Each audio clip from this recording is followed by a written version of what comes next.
whole life vehicle means what we are doing to maintenance, services, what we are doing with accessories, including things like, pre-owned car is also part of whole life vehicle. If you ask me, what about Google Maps? What about, those kind of services which lets a driver drive better? IoT, connected solutions, all are part of this.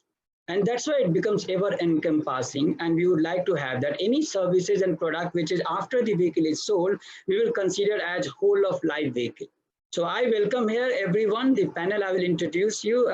I'm happy that we have Mr. Swapan Sarup who just joined us. I think most senior person in the group other than Mr. C. Bachchan, who all know from our TechAlliance. So Swapan Sarupji, welcome to you. Mr. Sarup is from Strategic Analysis India Private Limited, and who will present to us today the theme presentation. We'll very briefly start with that. I have requested him to be as practical with the market side. Generally, when we have consultants, they come from 40,000 feet above. And I think I'm very happy that he agreed to me that he will give a not very glamorous one, but really which is practical and relevant one. So we'll get a theme presentation so that immediately we pitch in and we start feeling that we are in aftermarket or we are in whole of life vehicle industry. Then we have Mr. Philip, and Philip is my ex-colleague and also a very good friend in China, also my counterpart as the chairman for the aftermarket side of the business in China. And he has been in auto aftermarket since long time, and he will share with us the perspective of future digital initiative in the automotive aftermarket of China. And of course, we can learn a lot, especially the O2O part and the IoT part, because China is really advanced now, and many of us are trying to catch up. It will be great, Philip. In length, we would like to, everybody is eager to listen to you. So welcome, Philip. Thank you. We have then the other part of it when things are changing so much, and we are all meeting now because of the digital. I think digital all of us know, because as a consumer, we all have been using on our mobile, on our laptop since morning till evening, especially in these times when we were in lockdown and slowly we are opening up. Most of us were on our digital tools. But believe me one thing, after today's webinar for aftermarket, the relatedness of you with the aftermarket digital will definitely going to transform. I'm looking forward that way. I have speakers here. I'm quite confident they are going to give you a perspective by which you will start thinking a very different perspective, not digital as a consumer, but digital as a professional of aftermarket, digital as a stakeholder of aftermarket. This is what is going to start from today. And to do that, all of us needs to have a upskilling. All of us needs to learn a lot of things. Not only that digital as a consumer to use it, but also to provide to consumer. And we are happy to have Arindam Lahiri, who is the CEO for Automotive Skill Development Council, and he will update us the skilling for the automotive sector, that how we are going to cope up. Whatever we talk about digital, the fundamental is aftermarket still highly unorganized. The technician and the mechanics are still very unorganized, and there's a big role of ASDC, which will come to play in this, and I welcome him. We will, of course, put a lot of questions to you, because a lot of workshops and garages and aggregators, they all have this as a pain point, which Mr. Lahiri will address. Then we have very interesting perspective, which we never brought. And, our aftermarket also consists of anything, and whole of life vehicle is anything after the vehicle is sold. Now, whether shared mobility will be in what form remains and how fast the EV will come, I don't know. It can be debated. But one thing which is everybody agreeing, that the connected is here to stay. So connected cars in our digital and whole of life vehicle ecosystem is here to stay, because everybody would like to see his family members safe when they are driving, when they are on road. And just like a CCTV revolution, which took India due to the terrorist attack and whatever across, to catch up the criminals. I think the whole revolution about connected cameras and connected vehicles and the data analytics giving to driver is here to stay.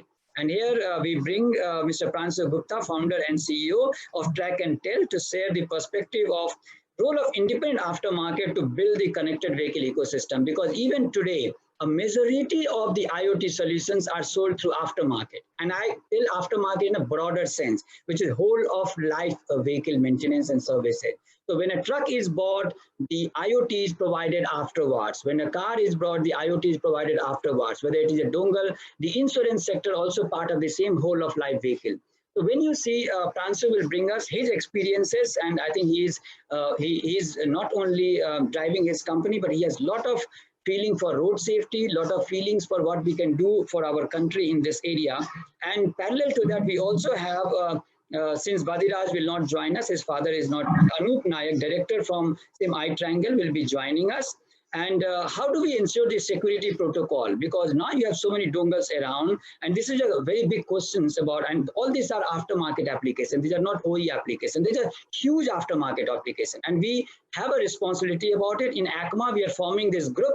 I think we have already announced this to all the IoT providers. Very soon we'll have our first meeting where we would like to play a very big role from ACMA in developing the protocol as well as developing this market of connected, including what insurance companies are doing, because this is a place where everybody has to come together. One stakeholders alone or one industry alone is not able to make it beneficial for the consumer experience.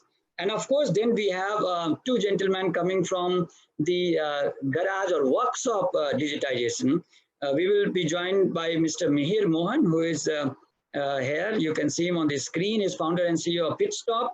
And he will talk about the cloud-based prognostic maintenance of vehicles. He has some experiences. That's why we picked up this topic with him. A little bit deeper about what can we do to take the digitization now in the vehicle and how the vehicle start talking to the technician and mechanic over the cloud, that what we need to do. So welcome here. We have Mr. Amit Bhasin, co-founder of GoMechanic. So welcome, Amit. And he will share us the latest updates on the seamless car servicing by skilled technician. And I think I really love this word of skilled technician. This is what we are talking, because when we are having the ecosystem, consumer today has got only one choice, relatively one choice, because when he goes to a OE authorized garage, he's at least sure of the reputation of these OEMs, but then he is not very clear about the transparency of pricing and what he pays. Of course, he has an option of a roadside garage, but nobody is supporting to roadside garage in a way that the consumer gets the confidence. And now these are two extreme, roadside garage and authorized garage. And then you have in between, we need to organize these workshop. And we had in last webinar, IVA, national president joining us in, and we discussed about the challenges and the pain point. I think this is where people like Amit, people like Mihir are bringing a lot of new, fresh energy into this ecosystem. And we are looking forward for the address of Amit Bhasin. Welcome, Amit. Thank you. Then we have a very interesting, core to the whole of aftermarket and whole of life vehicle is to have a collective system of catalog, because whether we buy a e-commerce or service being sold through the workshop or garages, what we need is some kind of a protocol in terms of what parts goes to what vehicle. India was missing in this. We all heard about TechDoc in Europe or many other catalog format in US, but then TechAlliance took this initiative to invest in India. Today we have ACMA is supporting this initiative and many members have joined in. So we'll have some more update from Mr. R. Srivatsan, Director TechAlliance on digital catalog on aftermarket. And it's the paradigm shift to focus on the ACMA members, because this is what ACMA's interest is to, take out all the counterfeits and all the duplicates and fakes. So it wants to support everybody who is supporting the genuine ecosystem. So I welcome our Srivatsan and David, if he joins from somewhere, I guess he might be on the call. So David and Srivatsan, please welcome. Yeah. And he's smiling, you can see him. So it's really heartening to have such a massive response to this webinar. We were overwhelmed. We got more than 600 responses in just 48, 72 hours. Of course, we will not be able to provide password to all the people, but maybe we have shared you the YouTube live link, so you can also go to YouTube live, and then if you are dropped out and you're not able to get in again, and those people who are on YouTube live, I welcome all of you. Thanks a lot for bearing with us, because numbers are limited in terms of participants. And we foresee that you will play a big role in this digital revolution in aftermarket. So with this, I will now start with the first theme presentation, which I introduce you, Mr. Sapan Swarup. Over to you, Mr. Swarup. Can you share your screen, and then we can go with your presentation. Thank you, Mr. Pandey. Thank you, everyone. So I'm beginning the process of sharing the screen. And here we are. And I hope you can all see it. Yeah, we can see. Okay. Well, thank you very much, Mr. Chairman and members of ACMA. I appreciate the privilege of participating along with my esteemed group of panelists and all the participants who have joined today. I'd like to start by wishing you all very good health and safety. Now to get started, keeping in mind Mr. Pandey's comment that we need to keep this limited, the time limited, let me start by saying that social distancing is now becoming the norm. I'm not going to say the new norm, it is becoming the norm. And customer needs are changing. A lot of new needs will emerge, including safety, health, and so on. So when we do business, we are going to have to keep in mind that these will be new parameters that we need to operate in. And that is why I believe that this webinar is extremely critical for all of us, and more so from the point of view of business, particularly in a segment like the aftermarket. So I'll get started and shift to slide 1. Now, I have given here a very simple view of the Indian automotive aftermarket. So you have on the left the OES genuine part, authorized service and spare businesses. Then beyond that, as you move to the right, you have the third-party service and support providers such as Bosch and so on. Our belief is that the OES, genuine parts, and third-party service and support will have the ability and will be able to put in the systems quickly to handle the challenges as a result of social distancing and changing customer norms. But when you move to the pure aftermarket, which I define, or we define as national plus regional distributors and standalone distributors, these two flow into the retailer and the mechanic. And our perspective is that this is the segment which is most critical to growth of the pure aftermarket.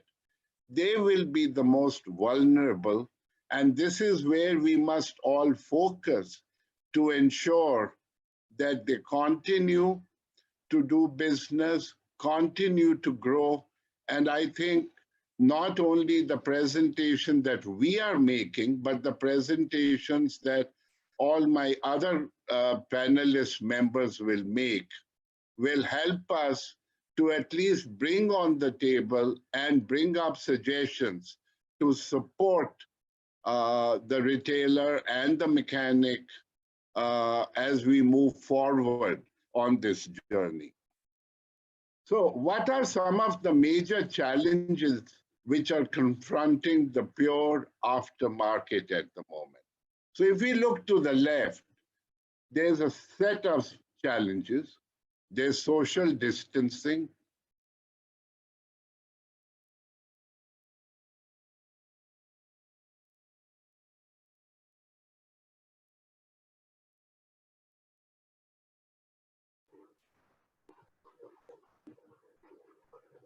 Yeah, I think we have Mr. Sopan having a little challenge on the connectivity.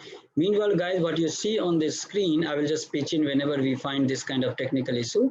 what he's trying to tell you is that since social distancing is not a new norm, but it is the norm now, it is going to challenge the way we operate. Of course, this means that how our shops are working, how our workshops and garages are working, it will give us a challenge and it will have an impact on our day-to-day activity. At the same time, if you look at some of the new developments for our automotive, and this also comes to the aftermarket, is the BS6.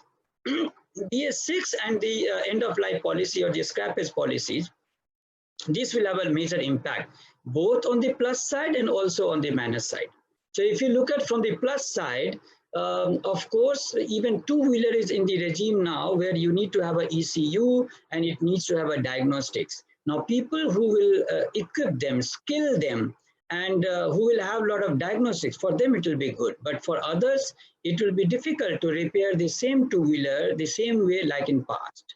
Similarly, if you look at the new safety standards, fortunately, even in aftermarket now we have these standards. So it's not only the OEMs who are now regulated. Aftermarket was never regulated in past. But if you look at today, the new safety bill says that any safety critical parts we are going to use in aftermarket has to be standard. So the same AIS standard, the COP, the type approval has come here. Of course, because of fake and counterfeits, aftermarket enforcement is poor, but at least we have a law now, we have a regulation now, and this will impact us. I think it will impact very positively if we go forward and digitize everything and let people understand what is fake and what is genuine. At the same time, what is standard and what is substandard. There's a big story in the market regarding genuine and non-genuine. Genuine generally is promoted as only OE branded, which is not true. The suppliers to OEMs also are genuine, and it depends on what is the relationship with the OEM in terms of their aftermarket, and which depends on your aftermarket strategy. So again, our original OEM and original aftermarket players, they need to talk of something called standard parts. And these standard parts and substandard parts have to fight to each other rather than OES versus independent aftermarket. So like all the changes what you see, it brings us, and that's why if you look into all of this information, the digital makes sense, not only to get the order and to sell. What makes sense is beyond our daily transactional activity, there's a lot of new changes happening. And the biggest change happening is also in the electronics and the software, not only in the cars, but also the consumers are getting more digital. I think all of you are digital. And having said all of this, there's an impact on that. So what we will do, meanwhile, we will get back. Yeah, Mr. Sarup, you're back. We will just see his screen. Yeah, Mr. Sarup. I'm so sorry. No problem. Just go on the screen. We just finished all the changes part, and now we are going to the impact part. I just filled it up for you. Okay, thank you. So then, now, when we come to the retailer and the mechanic, this is actually where the business is transacted. These are the points, therefore, that we need to put our greatest focus. Now, if we look at retailers in the current scenario, they're all owner-driven, they have face-to-face interaction with customers, with mechanics, others. These current systems are very much, relatively simpler. Restocking takes place through physical visits of distributors, tier one suppliers via phone and email. Now, once we have social distancing, there's going to be a need for more complex processes for purchase, automatic reordering, alarms. Then there will have to be some investment in terms of manpower and money, in terms of being able to receive and execute orders. Less face-to-face. Could be WhatsApp, it could be text, it could be Skype. This could also result in one side effect, which is that their influence on the purchase decision could go down. They will need to invest in more modern devices, in training, and perhaps have to hire staff that is more expensive because they have to be people who have the technology mindset. When we come to the mechanic, many of them have low level of formal training. Yes, they have basic systems, perhaps a smartphone, probably a smartphone. But there's a physical interaction between customers and retailers. And many of them, of course, get on-the-job training, perhaps a few rounds of formal training, but it's not a proper formal diploma kind of training. Now, once you have social distancing, first of all, how do you alleviate apprehensions of customers? Most automotive repair shops where the retailers have their shops, these are crowded. At least first feel they're crowded. Where do you inspect a vehicle? How do you build trust that even with the arm's length approach, you will do a quality job, you'll use quality parts, the cost will be reasonable and fair. There's another concern, a shrinking market because, as we have said, as the market of more advanced vehicles goes up, as we have policies for end of life, as you have people like Maruti and Mahindra and many others who are setting up formal structures for end of life. So you're going to have a smaller market, of course, a very large pool, but a smaller market. So how do you connect, interact, and negotiate with customers? What are the social skills and technical training you require to do all this? So here are the key issues we have to talk about. And on our last slide, let me start. What do we need to do? Where do we need our key thrust? We need, as we have said throughout this presentation, focus on mechanic, focus on retailer, and there has to be, therefore, a nexus, a very close working relationship between the mechanic, the retailer, and the parts supplier, so that we can fulfill these critical needs. How to build trust at the customer level? What kind of digital systems should we set up which can help to operate this part of the ecosystem smoothly? What kind of training can we give? How can we enhance interface between customer, retailer, mechanic? What are the technical resources we can put at the disposal of the mechanic and the retailer to be able to operate in this new environment? And what I'm saying is, what we are saying is digital systems and solutions will be critical to secure and grow the market.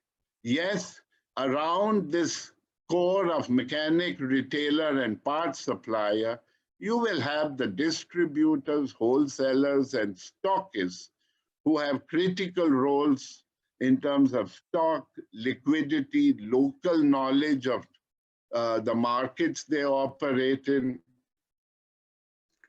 the relationships they have with the retailers, the coordination between other points in the ecosystem and the interface.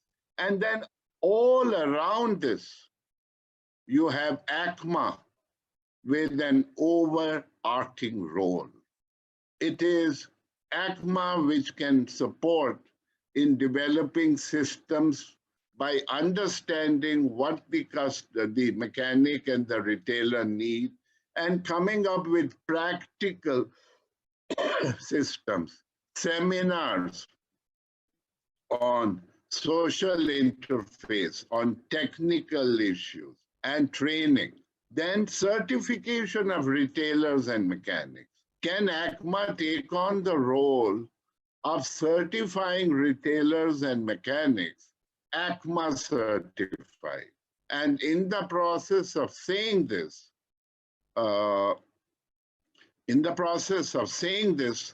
can there be a display so that customers feel more confident when they're dealing with a retailer or a mechanic that's ACMA certified?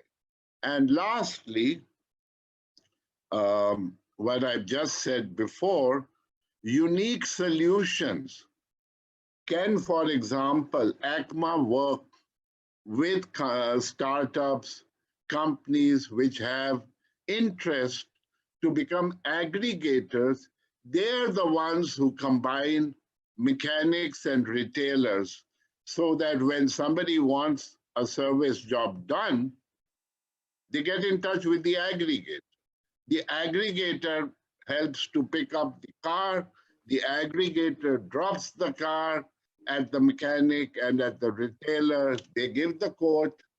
I know it sounds idealistic, but many of the aggregators that we have seen started with issues like this, and then they came up with these kind of solutions. Well, thank you very much, everyone, for giving us the opportunity, and my sorry for the technical blip in between. Fantastic. This is really, in a very quick manner, what Mr. Swaroop, you told us about the ground reality. I think you brought all of us to the real aftermarket now. That what we talk about the current role of all of us, including the role of ACMA. Just to let you know from our side, we are quite aligned with this thought process where we need to certify these technicians, these mechanics, and not only to that level, we are also looking at the other job roles within the aftermarket, and Mr. Larry will give us some idea about it. At the same time, you know that what ACMA tried to do and now supporting the TechDoc and many other catalog service provider is in the same direction, that how can we make their life easier, better, and how they can start digital, because digital will not happen if the most difficult part, which is the ground, which is the retailer and the mechanic, if they are not on board. Whatever we talk in our companies and offices and SAP and whatever we talk about the consumer apps, those apps are not going to push it. So Mr. Swapan Swaroop is joined by Mr. Naveen Mathur, who is supporting him in the aftermarket, and we will take his help now when we'll have the question and answer. Welcome, Mr. Mathur. Yeah, so when you see now the core of the transformation will happen from the real stakeholders coming on digital, and then our questions whether a retailer will come or not, whether internal companies will be able to drive mechanics to come in, or it will be an external stakeholders who will be coming in. So we'll see today both perspective, and it is here. It's very interesting to have Philip. Philip, I hope you are able to hear us. So Philip joins us from China. As I told you, he's the chairman for the Automotive Aftermarket Supplier Associations of China. And he's going to talk to us about the overall digitization in aftermarket, whether it is O2O, is online to offline, where we are talking about consumer getting service digitally, but the whole channel still remain offline and using digital in every value chain. So over to you, Philip. If you can share your screen, it will be interesting to hear you. Yeah. Yeah. Can you hear me? Everything clear? Yes. Can you see the screen? Yeah. Perfect. Okay, I'll make it big, clear. Okay, good. Okay.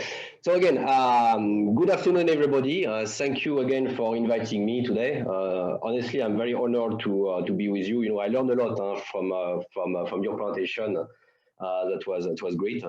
So the presentation I will do today will be split into, let's say, 3 parts. Okay, the first one is I would like to provide you an overview of the China aftermarket, because it's quite different, you know, from Europe, North America, but also India.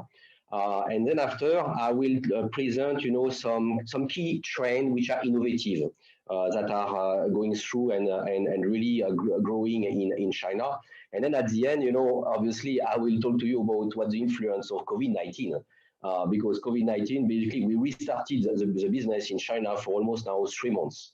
So I think it will be interesting for you to see what's going on, and so maybe some takeaways that could be useful for your market. Okay, so starting from obviously the China market. So as you know, as you may know, the China aftermarket is still a very young market. Okay, with a car population of close to 225 million light vehicles in 2019.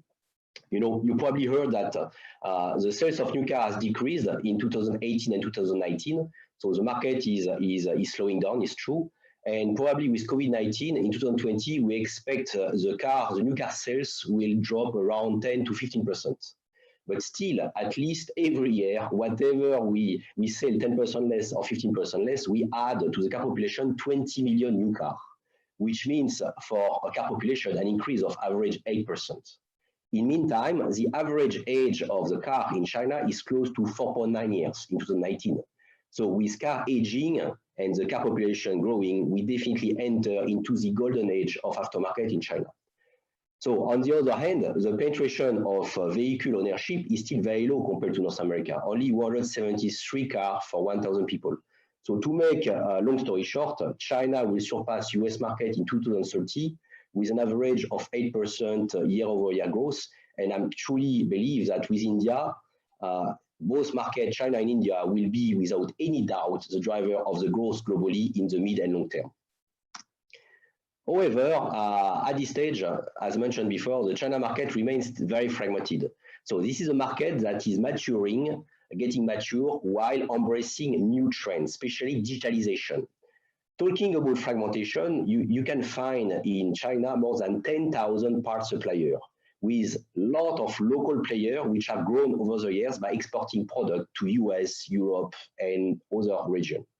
Those suppliers, those parts suppliers, they are now putting big focus on China market, competing with global brands. The number of workshops and distributors in China, you can see close to 400,000, is far too much, big, very, very big compared to the size of the market. To compare, for example, to North America market, which is 2 times or 3 times bigger, you know, they have only 100,000 workshops. So compared to China, 400,000. This fragmented market, highly inefficient, this is a good ground for early adoption of digitalized solutions, which are helping to reduce the whole inefficiency and bringing to consumer more transparency, more trust, and better customer experience. This is why we have seen in the past years the development of new channels, mostly online, like B2C, obviously, but B2C is limited in China because there is a very limited DIY. What has grown drastically is B2B, O2O, and ODM channels. The ODM channel is on-demand mobility, with the growth of companies like Didi, which is equivalent of Uber. So, if we study the value chain of aftermarket, starting from the OES, so obviously the OES, as you can expect, the market share of OES is decreasing progressively. Now we are still around, we estimate that OES is close to 40% of the total market.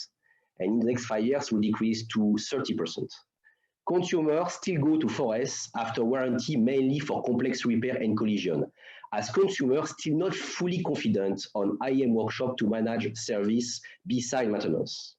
The 29,000 4S in China, they face increasing pressure because of new car sales dropping, as mentioned, but also car aging going out of warranty. And obviously, people are looking for cheaper solutions.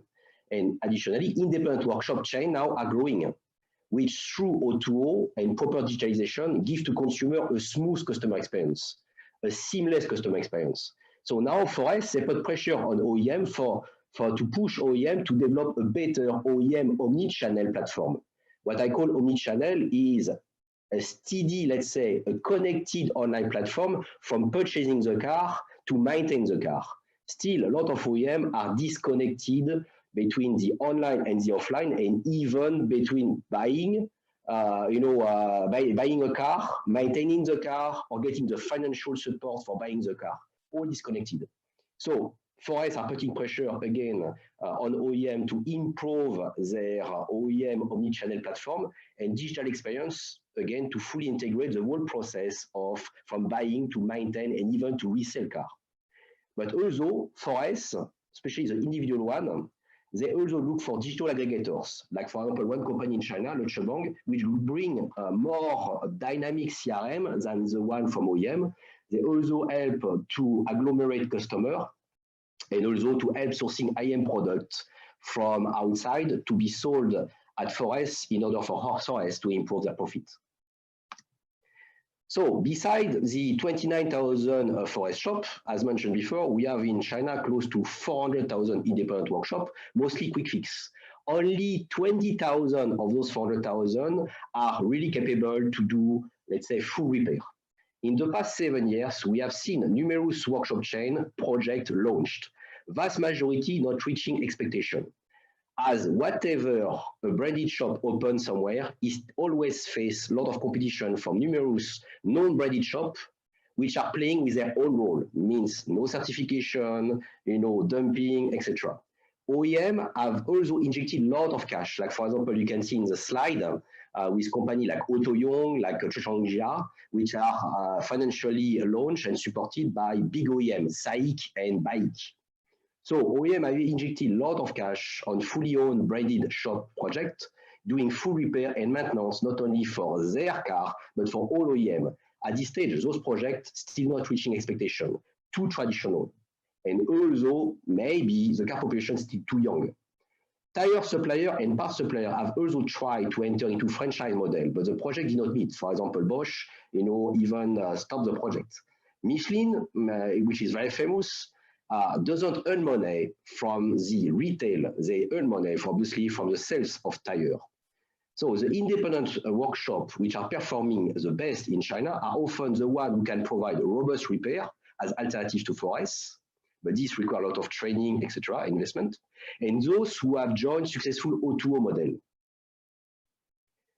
So in terms of distribution, most of the 400,000 distributors are selling less than $2 million per year with very limited IT, supply chain, and financing. Besides the traditional offline distribution, we have seen in the past 2 years, two big trends.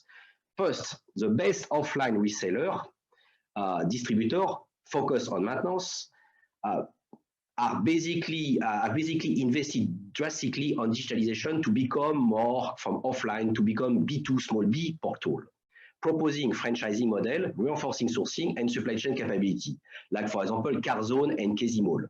Those companies provide more and more categories and even product range and brand by category, which means they are able for one category of product to provide best, good, and better, including private label. On the other hand, those offline distributors, which are still small, are moving, those distributors which are moving digital, they put pressure on smaller distributors. So the one basically who are not see those big platforms growing online, the small distributors are facing basically pressure and they feel fear.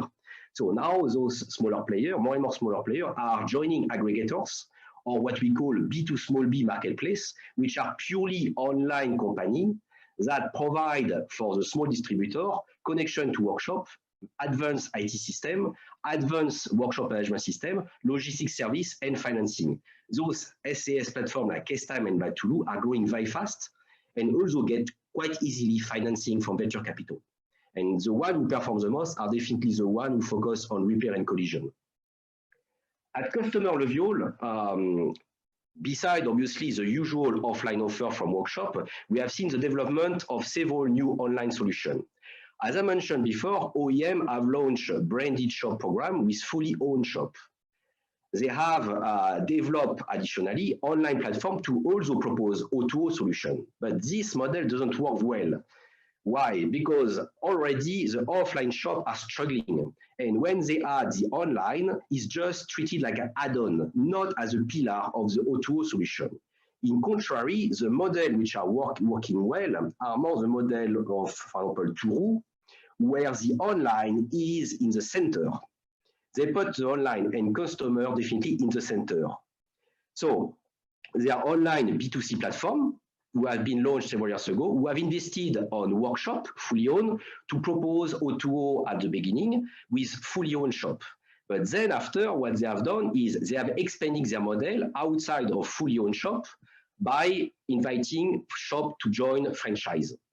Those O2O model are very successful because they heavily invest on online to acquire more users, and they definitely provide a seamless customer experience and transparency to customer still lacking confidence on IM workshop.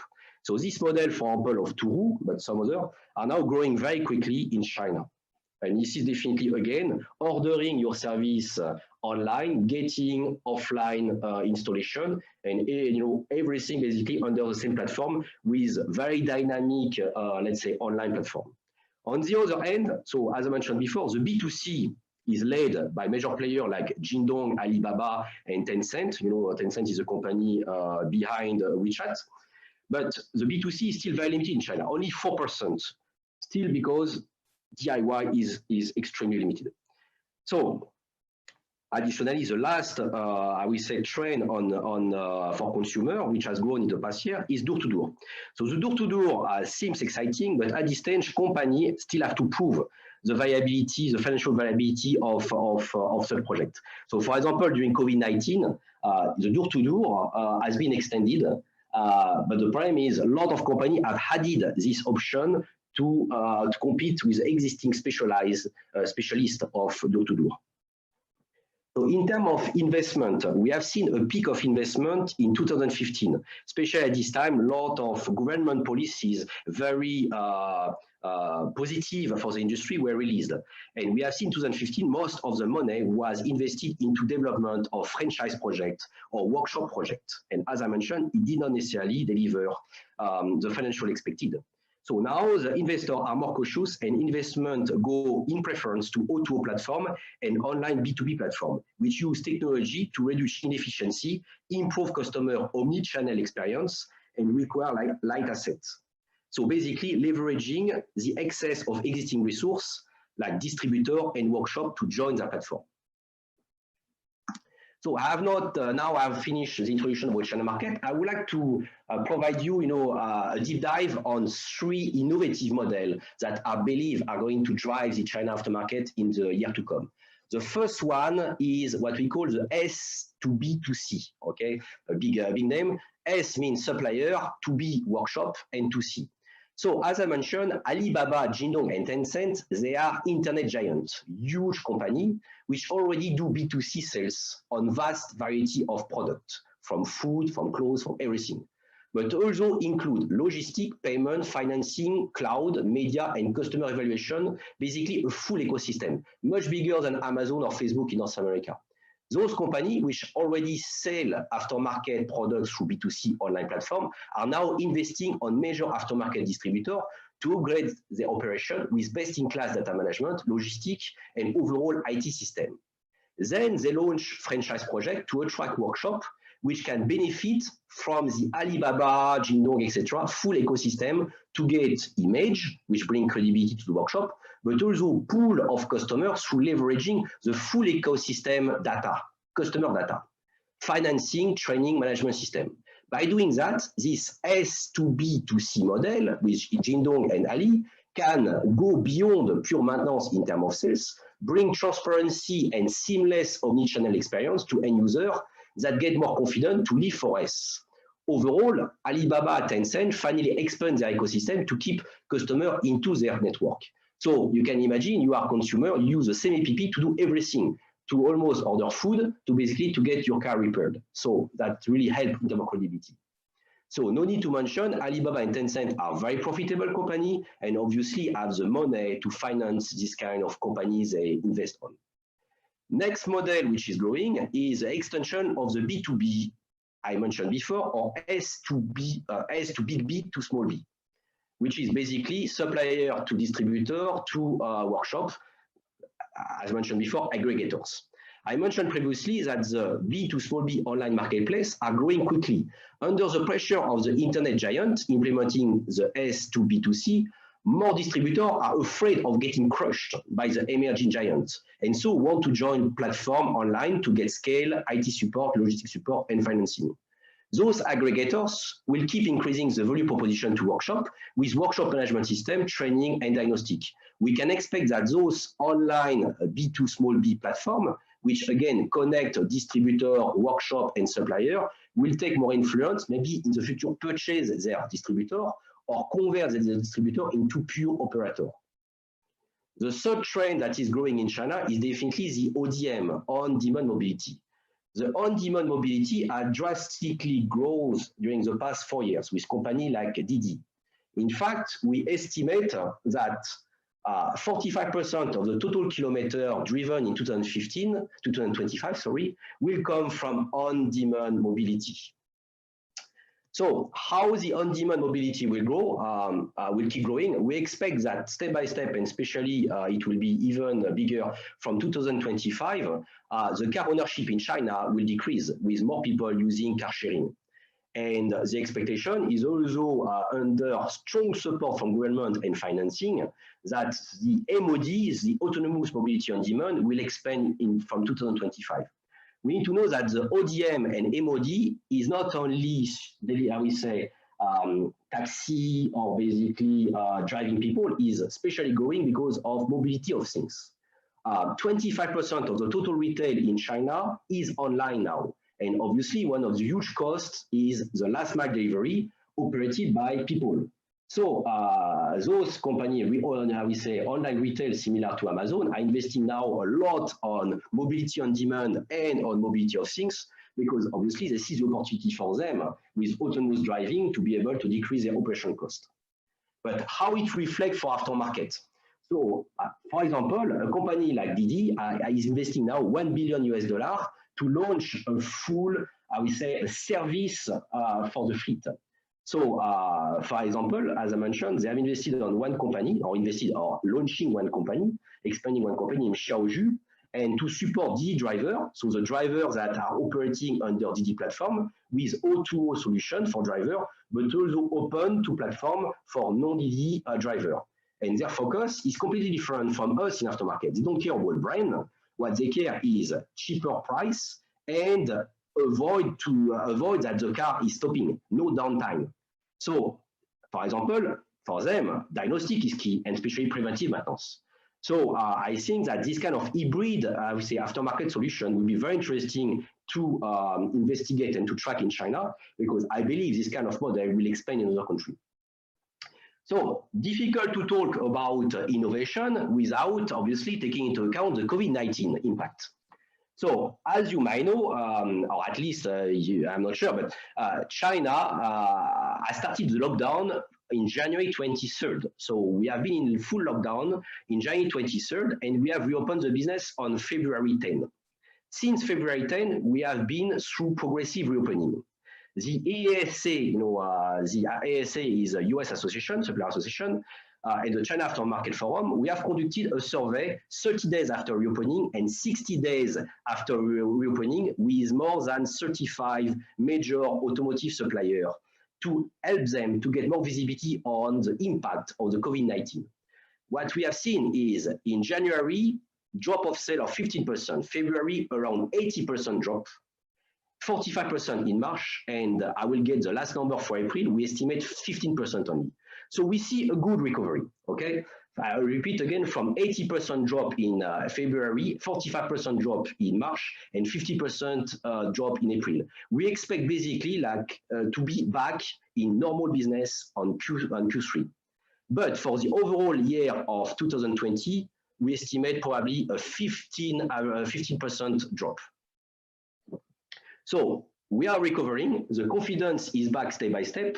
However, we still see some increasing challenge. So which kind of challenge? Still population driving less kilometer and people restricting travel to the minimum. They just use a car to go to work, but as soon as they can avoid to travel, they don't travel. Customer, dealer are facing cash pressure and controlling drastically inventory and pushing for more discounts to do promotion and bring back traffic, bring back customer in the shop. Business trips are still reduced to the minimum. So for example, in LR or other company, people don't travel because they're also concerned of potential second wave infection. So one of the new risks which is identified now, we don't have so much people sick in China, even we don't have, infection are very low. The only risk which is seen is imported infection from people traveling from abroad, and second wave from asymptomatic case. So people who basically are sick, but you cannot detect them because they are not visibly sick. On the other side, some challenges are basically solved. Supply chain with local suppliers were very painful 30 days ago. Now we see that most of supply chain with local suppliers is solved. Also, one of the biggest issues during the lockdown was delivering product from region to region because every city were locked. So this logistic from region to region within China is completely solved now.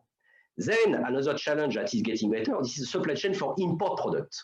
You know, because the plants in Italy, Germany, and the US has been closed, so obviously the import product could not be delivered. But now, hopefully, it will recover soon.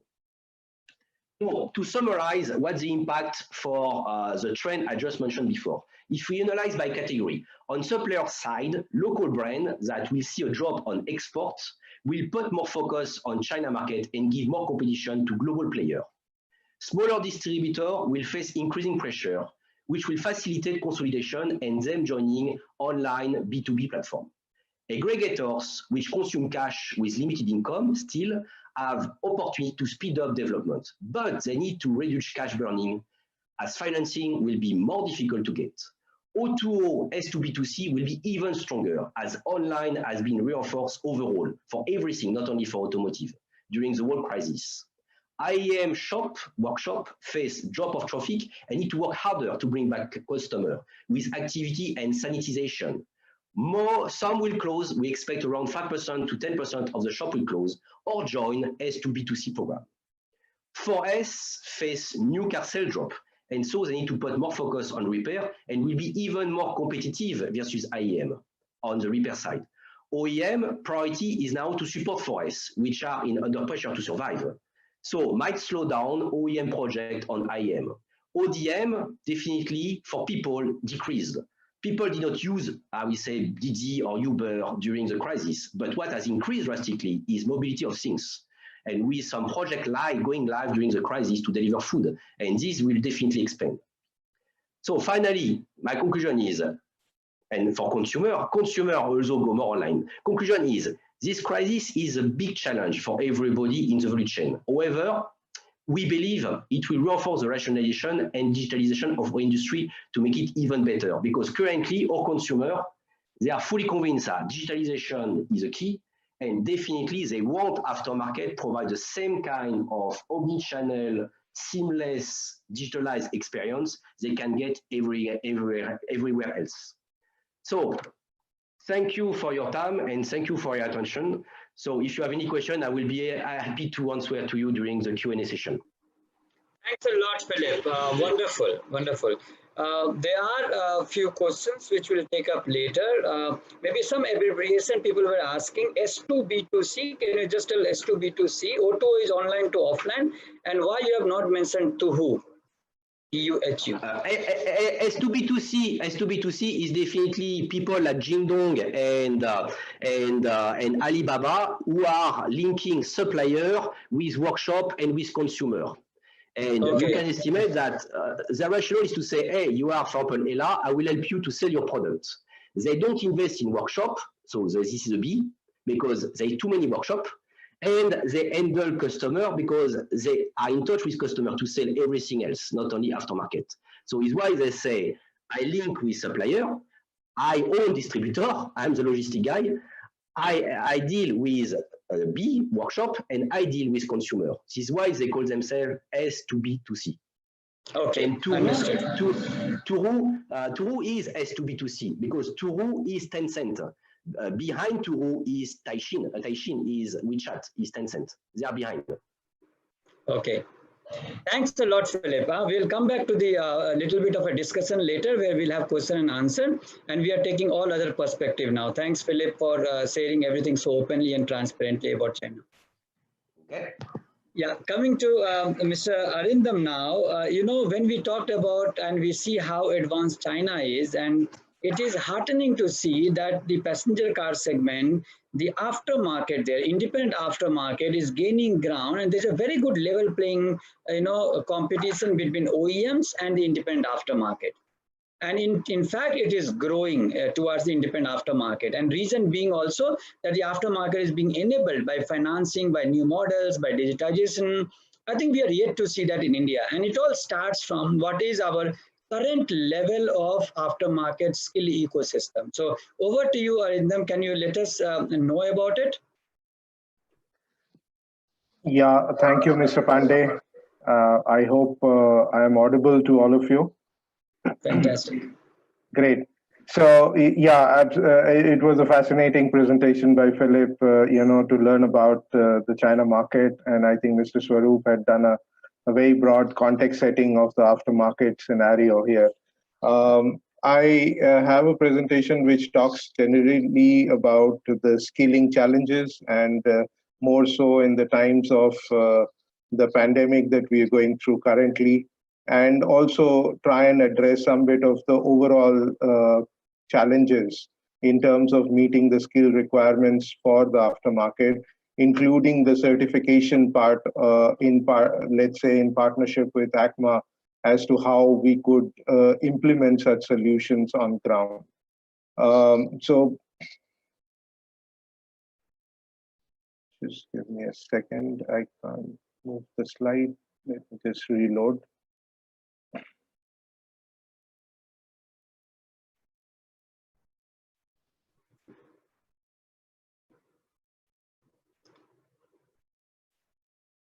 Yeah, it's fine. That's right. Yep. So I hope all of you are staying home, staying healthy, and staying safe.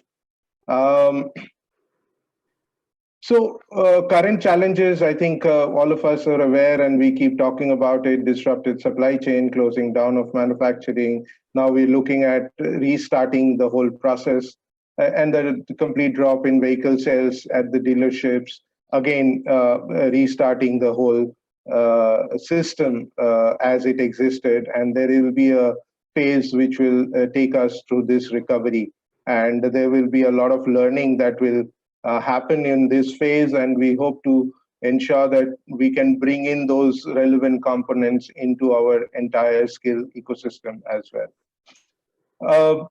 Traditionally, what we've been looking at developing skills where a lot of physical interaction in terms of hand-eye coordination, learning, etc., and not as much in terms of what we broadly call as softer skills, including how we embrace digital skills, the digital literacy part of it, and especially when I'm talking about roadside mechanics that we call in our country, or I would rather like to call them the roadside warriors today, in terms of providing the support and the service that they're providing.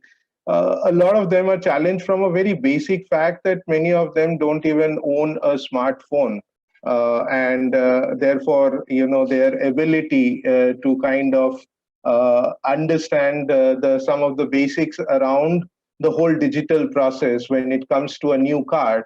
I think that user experience that they lack themselves is also going to translate into their challenges in terms of dealing with cars which we say are smart and connected itself, including the newer generation of the 2 and the 3-wheeler, which is where probably most of our roadside mechanics are engaged with in terms of servicing the vehicles. As far as the 4-wheelers and the bigger vehicles are concerned, I think there is a significantly more involvement of the authorized dealerships, where there is a significant ecosystem that exists in terms of training of manpower, retraining, upskilling, reskilling of manpower that keeps happening. So moving from this completely brick and mortar focused area, I think the generic skills that we need to work on is use of technology tool, managing the devices ourselves. A lot of us working from home today, we suddenly realize the challenge of maintaining our own laptops and mobile phones and not being able to visit a mechanic to be able to help us with that process.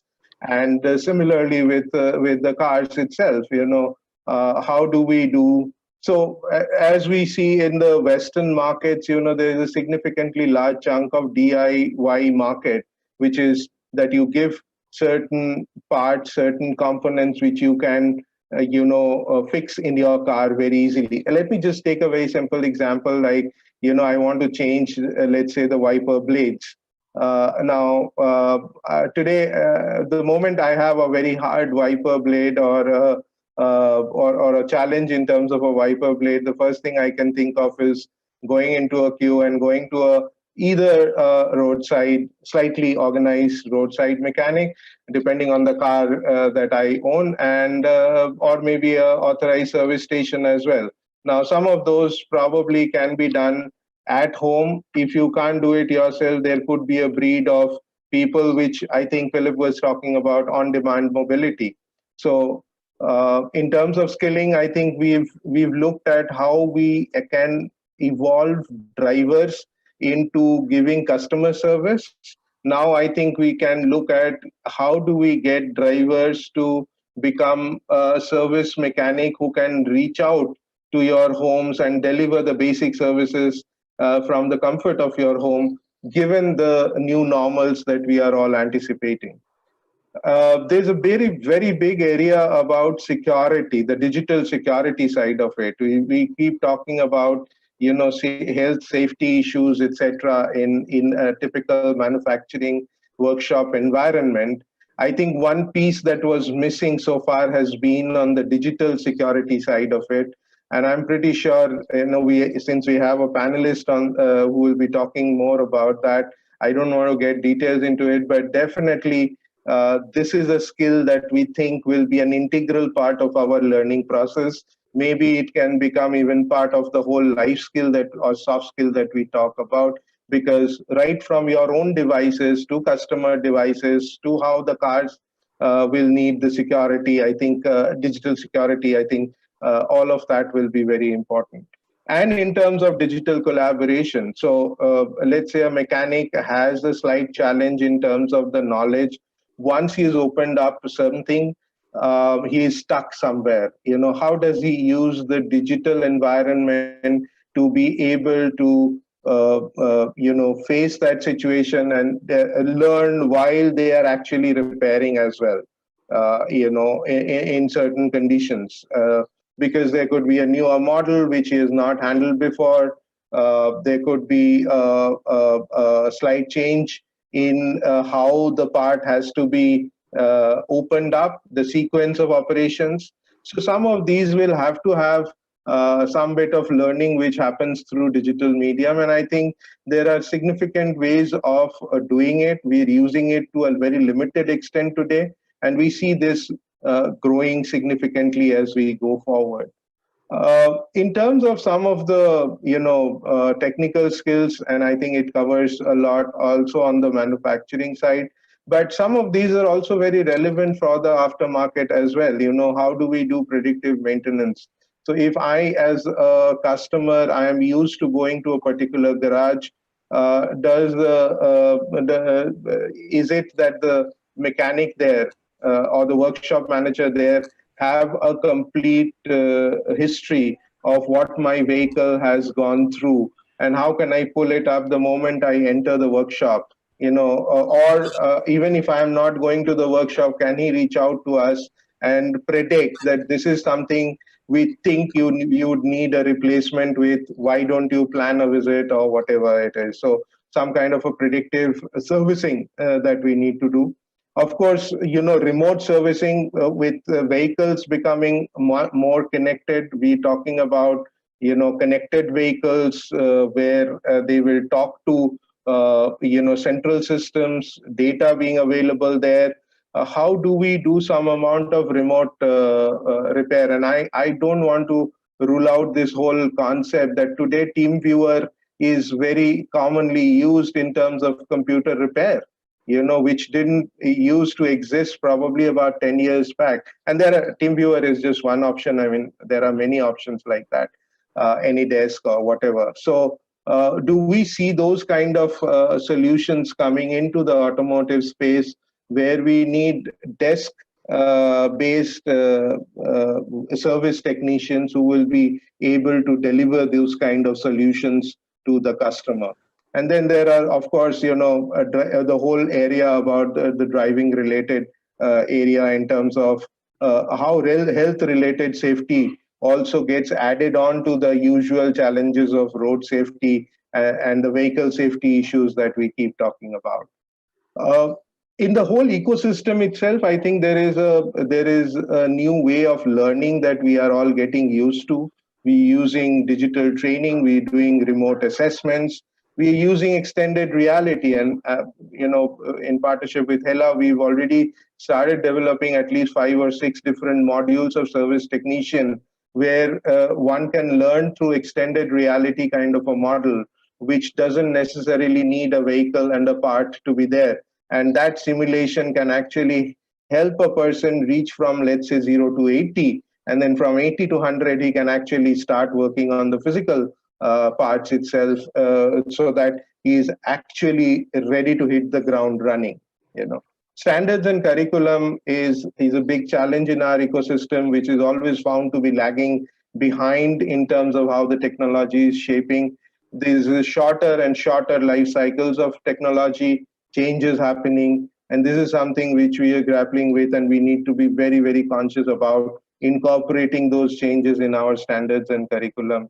And finally, I think the industry themselves will have to get significantly more involved into the whole skilling process, because let's say if we are able to, let's say the authorized service centers are able to create a very strong pool of apprentices which are available, many of those apprentices can come into the ecosystem, actually start on their own, and are much more trained manpower that are available on ground, who know how to, they actually learn how to learn new things, and are that much better equipped to handle all the changes that are constantly going to happen. At the same time, we need to look at how do we reskill the current manpower, which is through recognition of prior learning programs that we conduct. And I think upskilling in terms of identifying areas which could be, because we will work with limited manpower in each workshop for at least some time to come, we will need multi-skilling of manpower to be happening. So whereas we were very focused on getting basically ad nauseum, we're trying to get specialists who can open a bolt only and bolt only for ages. Probably will have to do many more things than they were used to. So multi-skilling, opening up allied areas of learning for these manpower to become much more effective and much more economically viable for the operations to survive on those kind of people, I think are very, very critical. So I rest my case here and will be happy to answer questions as they come. Fantastic, Arindam. Thanks a lot. As you all clearly saw that Arindam touched all the challenges, what is going to be faced by these technicians, and ASDC has an answer to it. Since Arindam joined ASDC, thanks Arindam, I think you have brought a lot of perspective of what is possible rather than what is not possible. Because what happens when we are insiders, we think, okay, this is how work has been done since 10 years, 20 years, 30 years. Like you said, if in IT and if electronics, there the repair can move on, TeamViewer and others, it can also move in automotive. And that whole possibility what you brings is great. And that is why I think today's webinar also is enriching with all this information. And I'm sure everybody has noted down what is possible at ASDC. Being a governing council member of ASDC, I will request you, don't wait for ASDC to come to you. Please reach to ASDC. ASDC has enough bandwidth now in terms of partnership with TCS, in terms of online module, in terms of AR, VR. Lot of experience Arindam is already have started doing it. You'll be surprised how much we have advanced. And with your help, we can actually make it as a precondition to the digital aftermarket or digital whole of life vehicle. This brings me now to vehicle as such. And rather than the whole ecosystem of servicing, maintenance, technicians, retailers, let's move to what is happening in the vehicle, on the vehicle, in terms of getting it connected. And I welcome here Pransu Gupta, founder and CEO of TrackNTell. to talk to us about specifically how the consumer business directly. So one business Pransu has is to OEMs, and then he has the business which is directly to consumers, and which is the real marketing, real consumer experiences. Over to you, Pransu. Thank you. Thank you, Mr. Pandey. Hi, good afternoon, everybody. Thank you for taking the time out to attend this webinar. I hope everybody is staying home, staying safe, staying healthy, and ready to get back to work whenever the lockdown is over and it's safe to do so. So I wanted to talk about the data and how the connected car, how you can help the aftermarket. So I'll skip over this slide. This is I think the second last slide. We did a pilot last year, where we looked at the battery voltages that we're getting from our telematics units. We compared the battery voltages in December versus the battery voltages in July. This we did in the pilot for the NCR. And we were able to detect which batteries have a lower voltage in December versus July. And we were then able to extrapolate that which vehicles are have a battery that is weak and may need a replacement. So based on this data, we were then able to get in touch with the customers and tell them that before it gets really cold, you might want to replace the battery. So based on our telematics devices, we were able to capture the data and figure out how we can push more, not a battery which is not really directly related to our business, which is telematics. We were able to help the aftermarket industry by pushing new batteries to consumers, helping them, saving them from a dead battery in a car when they have to go to the office. So the point being that the connected car ecosystem, once you take the data from that and analyze it and build models around it, you can drive other aftermarket products from the data from another product. So that is basically the point of the pilot that I wanted to make. And that's it. Thank you. Thanks a lot, Pransu. Very quickly, since we have less time, and I think I'll again specifically announce that we are here helping the industry for specific industry-oriented topics, less about any product and services. So this is just a disclaimer that on this panel, whenever we discuss, we are discussing about the general industry topic, not about any specific company, brands, or products. Over to you, Anup, regarding the whole security protocol. We have been talking in aftermarket. We have many aftermarket solutions now. How do we protect it? And let's make it in next 4 or 5 minutes so that we are able to take some questions also. Yes, thank you, Mr. Pandey. Good morning, good afternoon to the entire audience. I agree. I mean, we should not be trying to advertise. We should be trying to give more knowledge as whatever we can. So I will make it quick. I will only take 5 to 8 minutes of your time. So I hope the slides are visible. Yeah, good. So to begin with, I mean, we were talking about the connected vehicle platform or connected vehicle scenario to, if we think of, it's going to surge. The one industry when you come to automotive, which is going to go to the next level, is going to be a connected vehicle platform. Right. So globally, we are estimating a 22.3% of CAGR growth in about next 7-8 years. And post-COVID, I mean, whatever the destruction or disasters COVIDs have caused in last about 2-3 months, the more OEMs are going to get into this ecosystem, because the requirement is there is a need to regenerate demand in the automotive OEM side. Right. Car is today a luxury. I don't know how many of us will be willing to invest more in cars or any luxury items in the coming months. So demand regeneration will be one of the critical factors, and connected vehicle ecosystem, providing connected vehicle ecosystem to everybody from the OEMs will increase. Right, the connect as. So to move on, when we talk about connected vehicle ecosystem, what are we talking about? I'm just trying to put 3 basic things that are involved in a connected vehicle ecosystem, right? One is the hardware that goes into the car. Nowadays, we are trying to do it aftermarket wise, and we are seeing a surge of adoption from the OEMs as well. Then there is a connectivity management platform that comes in between. So this connected vehicle, connected management platform is usually the platform provided by the connectivity players like Vodafone, Airtel, and others, right? And then there are multiple software platforms which all of us are trying to develop on the aftermarket. to leverage the data that is sent from the hardware and to provide some better features to the ecosystem or to the end users, right? Why there is a requirement of security? In two quick words, if we have to talk about why there is a requirement, one is the amount of data that is generated of this hardware is staggering, right? And it is very sensitive. You know, it has a lot of information about personal, it has a lot of information about your vehicle, it has a lot of information about the entire ecosystem. And the next important thing is this data moves through different layers and stakeholders, right? One quick example there, if you are using shared mobility, you book a cab using Uber, right? Then the Uber intimates the driver, then the driver picks you up. So there are different stakeholders involved in the entire ecosystem of connected vehicles. So by doing this, one security breach, the impact is going to be on multiple stakeholders at a time. So the impact is going to be huge, just like coronavirus, what is happening. One person getting the coronavirus somewhere is causing destruction across the world. So similarly, a threat of security, threat of data, as it involves a lot of stakeholders, is huge. Right? When we talk about connected vehicle ecosystem, what are the industries that we're talking about? Shared mobility, insurance, telematics, logistics, and many others form a connected ecosystem.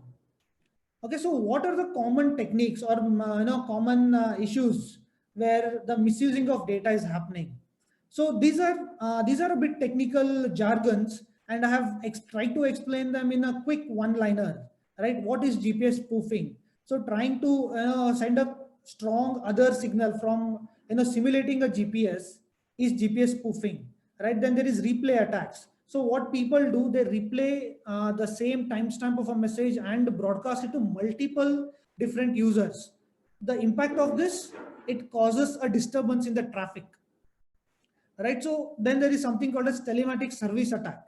So this is one very critical attack wherein the entire car system could be hacked using J1939 and OBD2 protocols. So this allows the intruders to get in the system and do some mischiefs which could involve the safety of the person that is driving or traveling. So to move on, how do you ensure the security? What are the ways to ensure security? We are talking of mainly three pillars. One is to understand that there is a threat, right? That's what these slides are mainly helping the audience to. We have to be cautious that there is a security threat. Then we have to come up with mechanisms to prevent it. How do we prevent? There are technical mechanisms. There are some social engineering mechanisms which can prevent the security, prevent the breach, right? Then if the breach happens, then how do we respond to it? So I would like to, as the audience is more from aftermarket, I would like to bring to the notice one critical point. Government of India has implemented AIS 140 recently, I guess about year and a half back. And if we understand the technicalities involved in AIS 140, very, very less importance has been given to security. The data that is transferred from one device to the server is in plain text. The software, the passwords are in plain text. So we are already on the threat because of AIS 140 and the kind of adoption that we are seeing, where huge number of vehicles are going to be equipped with AIS 140 devices. So there is already a security threat, and I recommend to the panel, I recommend to whoever is responsible for AIS 140, please let us all together make AIS 140 protocols more secure so that the threat reduces. All right. So I'll just go one by one in about 2 minutes time. So to understand is to be aware of the security risk. We have to prioritize security during the MVP stage itself. Rather than prioritizing connected vehicle features, we have to think of prioritizing security. Then in the hardware, to prevent, how do we prevent? We prevent the threats in three ways. One is through hardware, one is through communication, that is the middle layer, and the next one is through software. In hardware, bare minimum, I'm just talking about bare minimum for the understanding of the entire audience. We have to have security protocols in place. CAN firewalling, SSL is a secure way of transferring the data using AES 128-bit encryption mechanisms on the hardware. Then at least we need to have IP whitelisting so that the only specific amount of data is transferred. right, to a specific server. Not unnecessary data is not accepted by the communication protocol or the SIM cards. Then when we talk of software, we are talking about SSL handshake, we are talking about AS decryption mechanisms, token-based user authentication, and data encryption. Right? How do we respond to these threats? By implementing quick fix systems using secure OTAs. So we have to somehow find a quick fix immediately if there is a security threat and a breach information available. Then we have to go on to implementing a better systems at our end. So I have tried to cover everything possible in a short amount of time. Thank you for the opportunity given. Over to you, Pandey sir. Thank you so much. To be brief, you know, guys, in aftermarket, these are something which was not there to face in past, but these are things which we have to face now. And I'm really afraid in some of the protocol and some of the current security lapses, you know, we can have a car running at 80 km/h and you can disengage its clutch, you can disengage the brakes, and it can be a real threat to human lives. Okay, so with this, I just bring now from the cars now to again back to the workshop systems and the workshop consumer experiences. And here we have Mr. Mihir, founder and CEO of Pitstop. Mihir, over to you very quickly, and we will be very short, as you know that we need some time also to interact. Sure, sir.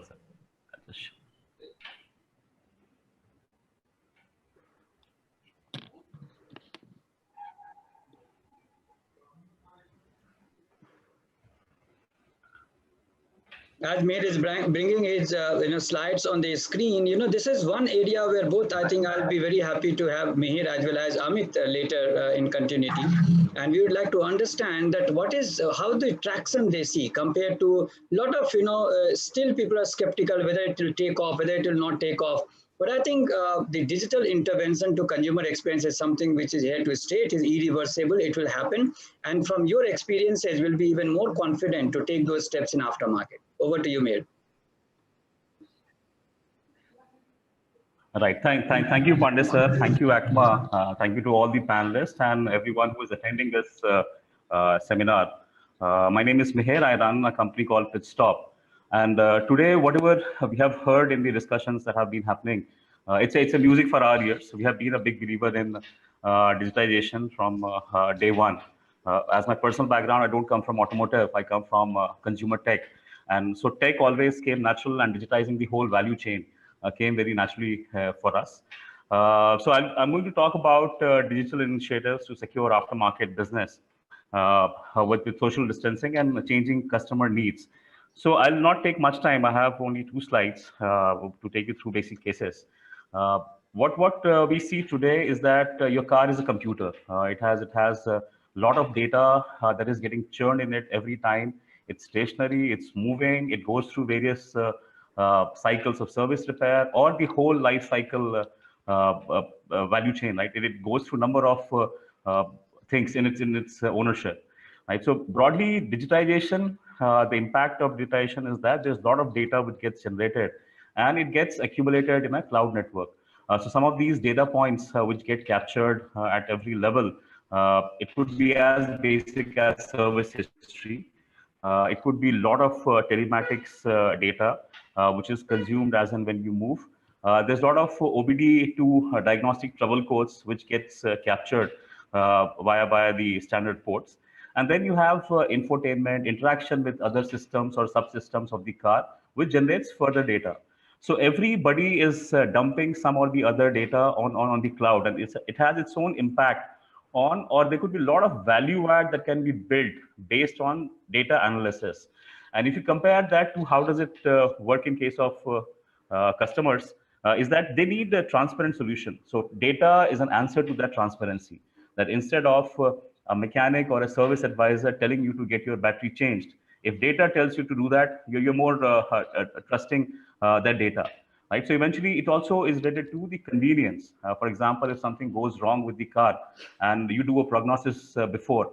So we have seen cases where based on driver behavior, we can tell whether clutch will fail at some point of time or not. A lot of these solutions today are existing in pilot mode. So some of the cases that we have seen so far, there's a lot of emission data analytics which happens because fuel efficiency, has a lot to do with engine, battery health, right? It's a direct indicator of how your engine or battery is, what you get from emission data. There's a driver behavior control because it impacts your entire maintenance cost. There's a joke which you pass around that if you're a good driver, you get your clutch repaired at 75,000 kilometers. If you're a bad driver, you get it repaired at 50,000 kilometers, which means more business for aftermarket, but then it eventually has its own cost to the end consumer. So driver behavior and lot of analytics around it, which kind of gives an indication of health. There is a fleet maintenance data, which could be as simple as part failure, analysis of a lot of service data captured over a period of time. It gives a sense of what kind of part failures will happen. So we have seen cases where we could predict to a model level detail that for this particular model, the clutch parts fail more often or releaser bearing fail more often. We worked a lot with fleet companies, and there we were able to give those insights out to end customers, and that was very useful for them in terms of their parts planning or vehicle purchase scenario.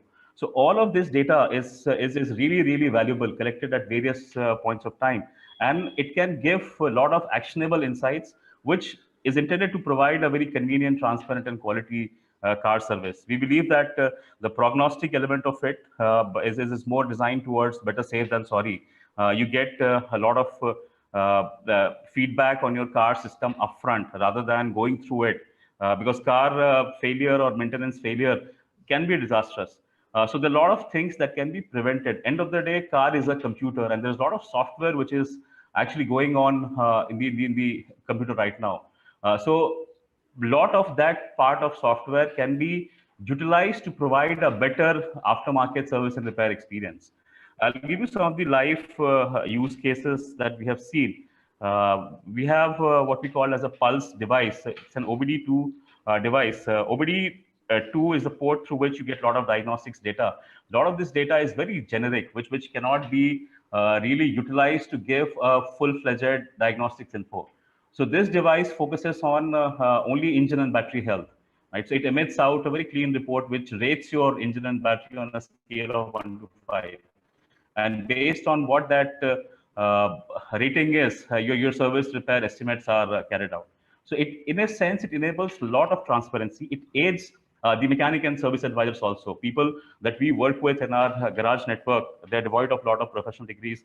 And we are also seeing ASDC taking a lot of effort towards skilling them. So this is a sort of addition to those mechanics and service advisors, which helps them make critical decisions. And it's the system which kind of determines. So that is one case that we have seen. The second is usage-based insurance, right? So your insurance premium today is fixed, but then based on how good or bad driver you are, your insurance cost could vary. And there the customers or both insurance companies could save a lot of money if it's driven more by insurance. There have been attempts to do a pilot around it in India as well. In US, there are a couple of companies who are trying it out, which is again analysis of the entire driver behavior, which is collected on cloud. And then based on that, we predict the insurance premium that a customer has to pay. Now, having said that, there are a lot of cases which are work in progress. And this movement for connected car or in general cloud-based prognosis has been there for quite some time. But then it has its own challenges. And that is where industry bodies like ACMA or in general, the automotive community should unite. From our own software experience, we have seen that a community which is open works really better. And that is where we would like to urge or probably have a sort of a request to a lot of people in the automotive domain to create open ecosystems, which is right now closed. The data that is captured in the car is very manufacturer specific. It can only be read or translated into meaningful actions, a large part of data, only in the closed ecosystem. Where the system becomes much more open, there are innovators who will work on that data, and that is when the cloud-based prognosis really becomes mainstream. Then there are challenges with respect to regulations, as it was pointed out in earlier slide by Ankur. There are security challenges which are real, and they are to be solved for this entire movement to take place in a larger way. The third is the pricing challenge. I mean, today these devices are sold in aftermarket, and customer is reluctant to pay the amount they are being charged for. And that's why the adoption is lower. So probably the industry has to work, or in general, and it's a chicken and egg problem, that when you have more devices, the device prices come down, right? When there are less devices, the device prices are up. So that is one area which has kind of prohibited, or has not allowed this entire OBD based, or in general connected car movement, or the complete prognosis bit take off in a much larger way. While we are at a time of corona where a lot of things will change, there'll be fresh impetus or focus on digitization. We hope that a lot of these things will start showing up, and we'll see many use cases of cloud-based prognosis. So without taking much time, I would like to thank you for attending this. At Pitstop, we provide a one-stop shop for any kind of convenient, quality, and transparent car service and repair based on a lot of digitization that we have built. Thanks, Mihir. Thanks a lot. And I immediately go to Amit, because you also have a hard stop. We are coming close to our time. Over to you, Amit. Thank you, Rama sir. So I've been very patiently listening to a lot of these things, and to be honest, really humbled to be brought into this August company. I'd keep it very simple. I think we've spent a lot of time in trying to come up with solutions for the future. Some of the basic things that I thought were missing in the entire conversation, and would want to point some of those things out. Especially want to focus some time and energy on the discovery aspect of things, right? Just to give you an example, India has more than 300,000 workshops, but if you see the Google listing, it's less than 20,000. So we're still facing some very basic issues when it comes to discovery of repair centers or workshops, right? Before we get into some of the things of connected cars and all the solutions of the future, we still have to solve. Somebody has to go down and solve the real issues which plague a normal entrepreneur who's running a workshop and paying almost 15-20 lakhs worth of salaries and rentals from his pocket. So one thing is definitely on the discovery front. I'll just throw in some numbers here. In India, only around 12% of any kind of car repair and maintenance search originates online. This number, when done a quick survey in somewhere around 2018, almost 42% of total users were expected to move to completely digital search format by 2020. This number is only going to increase post the COVID times. And if we are not solving this discovery problem for the customer, that giving them the options which actually exist in the physical world and bring them to the digital world, we are actually letting the ecosystem down. And the onus is on players like us and bodies like ACMA to ensure that the end entrepreneur who's possibly not that digitally savvy is getting the same opportunity to do it than some of the OEMs are, or some of the more advanced players are getting it. Another very interesting aspect again around discovery is US post-COVID, post all the aftermath of COVID, has seen a 39% net increase in people searching from pre-COVID areas when it comes to auto repairs and services. Again, just goes to the point that a very basic discovery problem is something that we need to solve for. And the way things are, I honestly think that this could possibly be the biggest opportunity for players like us and bodies like ACMA, just like possibly demonetization was for Paytm, right? It's that big an opportunity for us, right? If only we are ready to really roll our sleeves up and go to the ground and solve those very basic problems, because that is what a lot of financial payment players did, right? They went to the ground, got the discovery made, and then brought it to the mainstream, right? And so those hard yards have to be put in. The next step after discovery is going to be, since these are post-COVID times, a lot of trust building will have to happen digital first, right? Which is a huge departure from how things were happening earlier. And hence, the kind of content that we are creating, the kind of solutions that we are equipping some of our entrepreneurs with are going to be very customer friendly or customer first in nature. Car repairs and services is still a huge black box category for the end customer. So the kind of content that we create, or how we link the end consumer with a repairer on the ground, the entire bridge has to be created in a very content first manner, which declutters this entire piece for the consumer as well. So just to give you an example, your car needs a clutch change for reason A, B, and C. This is the kind of depth we'll have to go to, because our mechanic, certainly, who was really equipped to have an in-person conversation, will not be able to do it anymore. And the onus is on players like us to ensure that it happens for the end. Then last, and I'll keep it very, very short. The last very important aspect that I'd seek the panel's help in as well. I'll pick from what Philippe had put in. In all the, and I went through his presentation very, very deeply. Supply chain came as one of the biggest issues for the recovery, right? And very, very sadly, nobody just picked on that, right? So here, I'll also pick on what Mihir had said. This is possibly an opportunity for all of us to bring together and solve this supply chain once for all, right? That means a lot of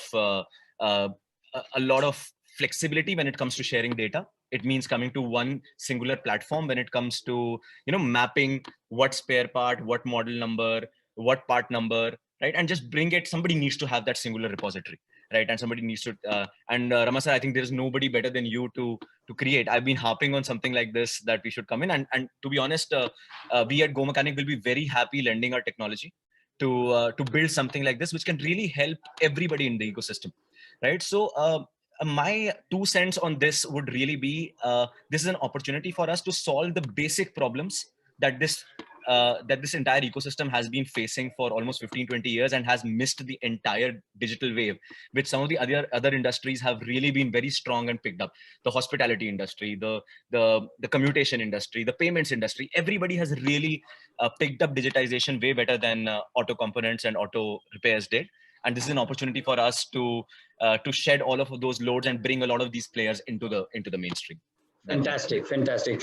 I think you rightly pointed out that there is a lot of these basic bottlenecks which we have to unblock.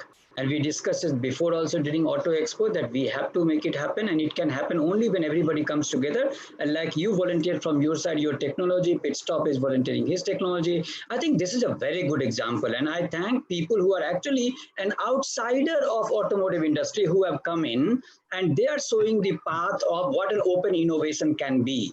Now, before I think we will come to an end, that's why I'll just put direct question to you, and I'll come to Mohit also. How is your experience till now dealing with the existing traditional automotive stakeholders? Because you are now coming in with a consumer experience and you want to discover all the garages on the online and they let the digital, wave we should ride. But you have to deal with all the existing ecosystem stakeholders. How is your experience with them?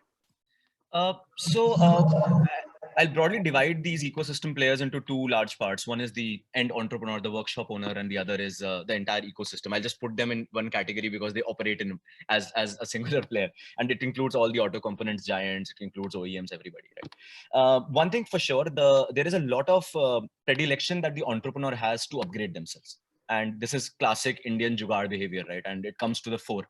And it makes actually players like us possible, because the end entrepreneur is really, really looking forward to upgrading themselves, picking up the latest trends. And this is where we face very little to no resistance, right?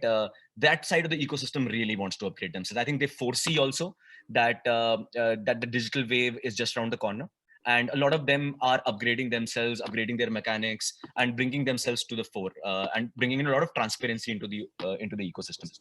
However, on the other side, which is all the enablers, which are actually helping that entrepreneur deliver on that experience, that is where I see there's a lot of almost monopolistic kind of behavior tendencies, right? Everybody wants to. It's not that they don't want to solve, right? But everybody wants to solve their way, keeping their interest in the front, right? And that is in times like these, this is nothing could be more detrimental for the industry. I'd be very honest, because it is essentially being at the end of the day, it is that one entrepreneur who's interacting with the end consumer. He is the only influencer. He or she is the only influencer. How many people with how many different kinds of agendas are going to swarm to that singular guy, right? And that is where, as an industry, we need to have a singular view and say that let's build this at least for the next 2 to 3 years, and then we can have our piece of the pie. But let's increase the pie at least for the next. Exactly. Thanks a lot to build that. What about you, Mihir? How do you see your experiences? Because I think Amit has very transparently and very courageously put about the monopolistic situation in the market. Yeah.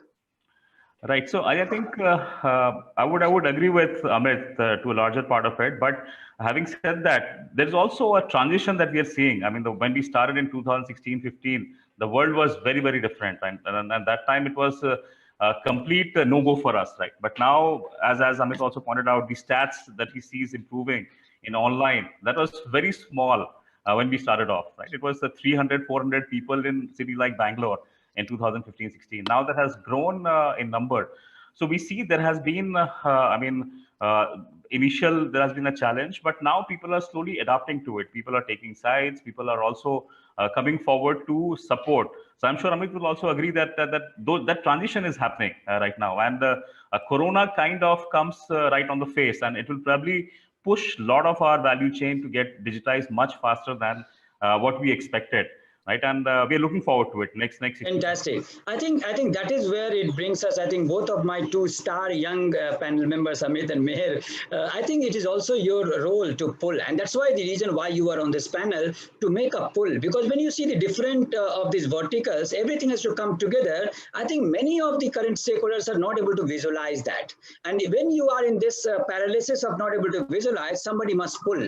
And I think that is where you should keep fighting. You should keep talking to people. You should make sure that COVID should be not a lost opportunity for us. And whatever it needs, whether Philip has to come or anywhere else in the world, wherever we have examples, we'll bring it in to at least change the mindset. Of course, the other things will take over. The directory making, the listing of garages, all of this will happen. But first is the mindset change that this is important. The one initiative of ACMA, which is also Srivatsan here, and over to you, Mr. Srivatsan, about the Tech Doc initiative, which is again fundamental change to bring to the aftermarket digitization. Can you start?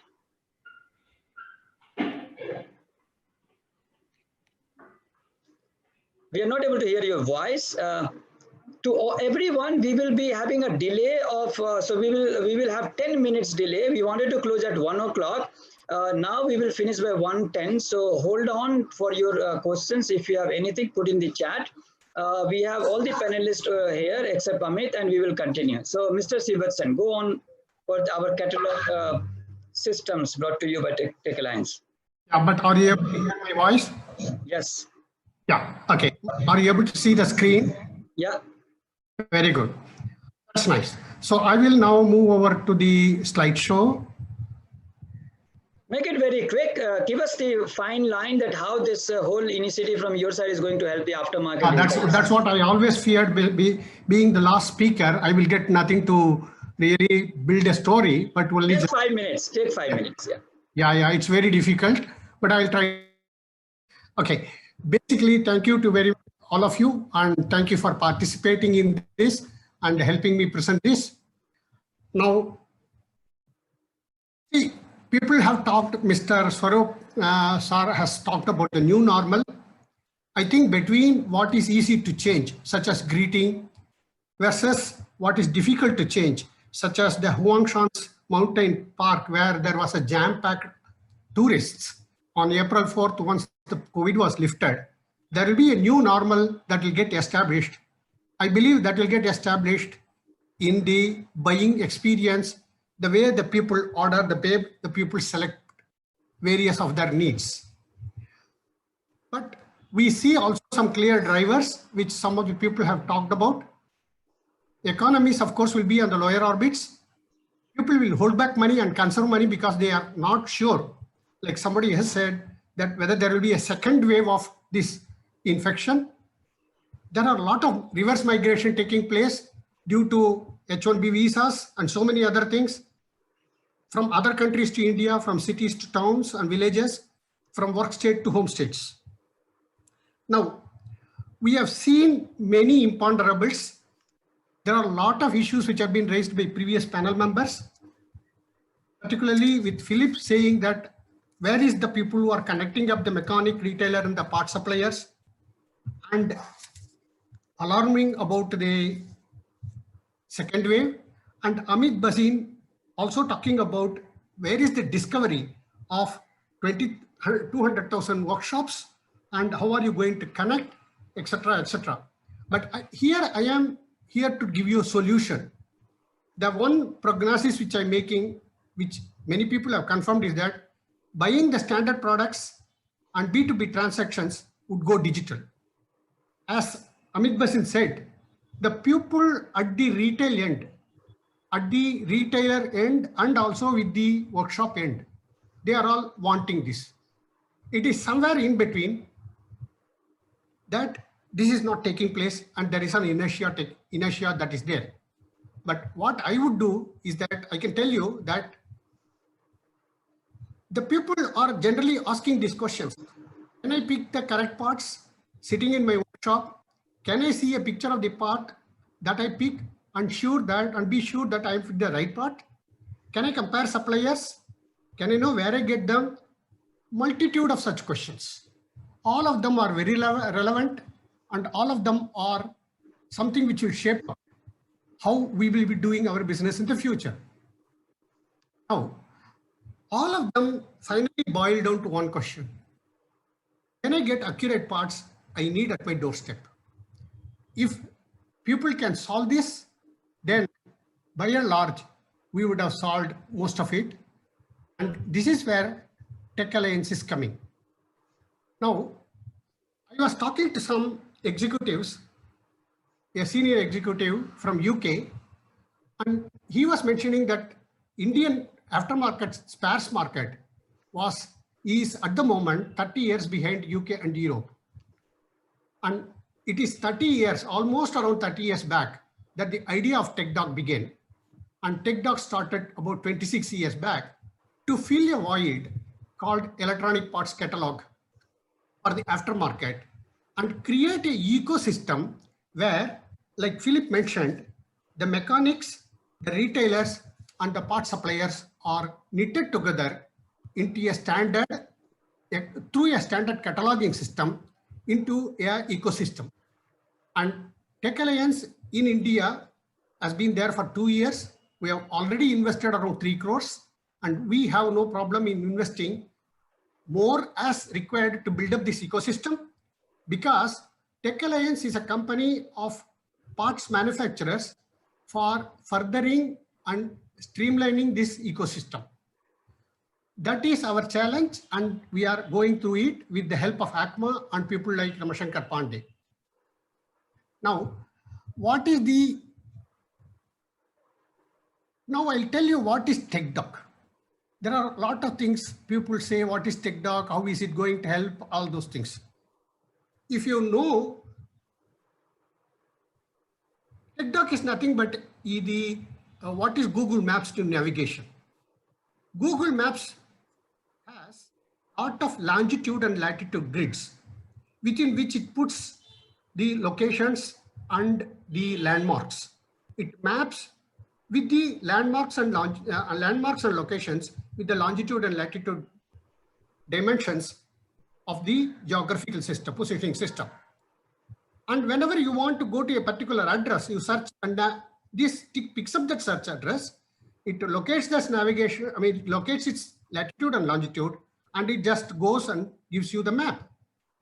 TechDoc framework works exactly the same way. On one dimension of latitude is the parts, general article informations. On the other dimension is the vehicles and K types and N types. When you do put these things, you have a box, let's say a brake pad for Maruti Swift Dzire DXi. There is a pigeonhole in which you can put your entire sort of information, parts information, doing the mapping. When you do that, what happens is, like Google is able to do is that, okay, he wants a brake pad. It is able to locate its, or he wants this address. It locates the place and then gives you a total map. Something like that, TechDoc will also select, once you select the proper K type and the generic article, it will give you who are all the people who are able to supply you, and it solves all the questions which these questions which people have asked, like how do I get the correct part? And that TechDoc has been doing for the last 25 years. Now, it won't be too much of a bragging to say that what TechDoc aftermarket for parts finding is what Google is to navigation and location search. TechDoc is very accurate, comprehensive, and it is there to make life easy. And it is this way that I'm very happy that a lot of speakers have raised issues, a lot of speakers have thrown challenges, but here I am and as a representative of TechAlliance to give you solutions. You please come. I'm not going to give you solutions on the data, that, this, etc. But I can give you solutions for locating the parts and much more. What the advantage, what we have done is now to have TechDoc WebCat 3.0. We have a comprehensive vehicle classification for all categories. In India, for last 2 years, last 1.5 years, we have been working. There are 12 people who have been working on this. And now we are almost close to having categorization of all the vehicles for passenger cars, commercial vehicles, two-wheelers, three-wheelers, and we have started the work on tractors. Come July, August, we will have 99% coverage of all the vehicles in terms of a unique vehicle categorization. And we have our global general article descriptions of the parts with which we'll be able to map all the parts that you part manufacturers are able to bring onto the table. And these are easy and intuitive to search.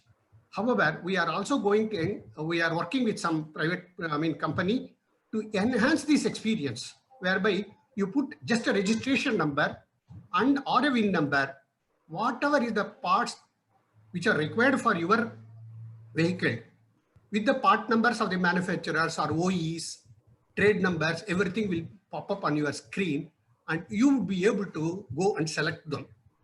And all these things are managed with easy to use IT tools, and more than anything else, they are all done on a weekly updates you get. We are not a company who will go to the market and take the price list of people and map the parts and say, hey, we have everything. Because the price list can be very old. There may be some parts which have been withdrawn. There may be some parts which are not in use. So on the other hand, we work with part manufacturers so that we are able to bring very accurate parts information to the people.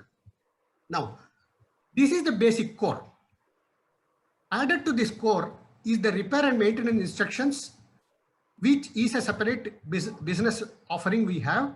Unfortunately, in India, this repair and maintenance instruction permissions are still not available.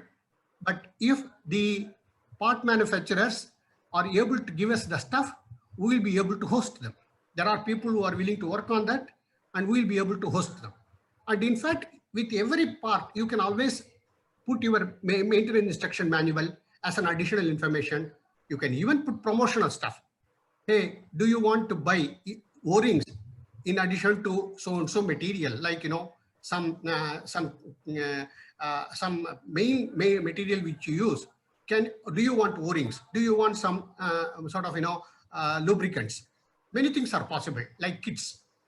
I think so, Sivasanji, I think it's the point is well understood now because you give a comprehensive view that how you are putting everything together for the advantage of aftermarket, and not only the parts catalog, but also repair maintenance data can be part of it. Yeah. Can you just summarize? There is only one more slide. Please allow complete. Yeah. This particular thing is delivered to the people online through browser, through API integration for own companies' own e-com operations or third-party portals and marketplaces. And also we have mobile apps to support garages, technicians, and businesses on the go. And there are a lot of benefits, but I will skip this. But I will say that it's our responsibility, like many people have mentioned, post the COVID health and hygiene requirements and social distancing expectation, societies need, and we need to enable them. Finally, there is one big, excellent suite of IT application built on the catalogs or even act independently. That's called Order Manager. This Order Manager is a B2B platform integrating suppliers and buyers. There are globally 24,000 members. This is SAP under the ERP ready, but when it comes to the users, with just a browser, you will be able to use. You can see prices, inventory, reserve parts, order, get acknowledgement, manage reverse logistics, everything.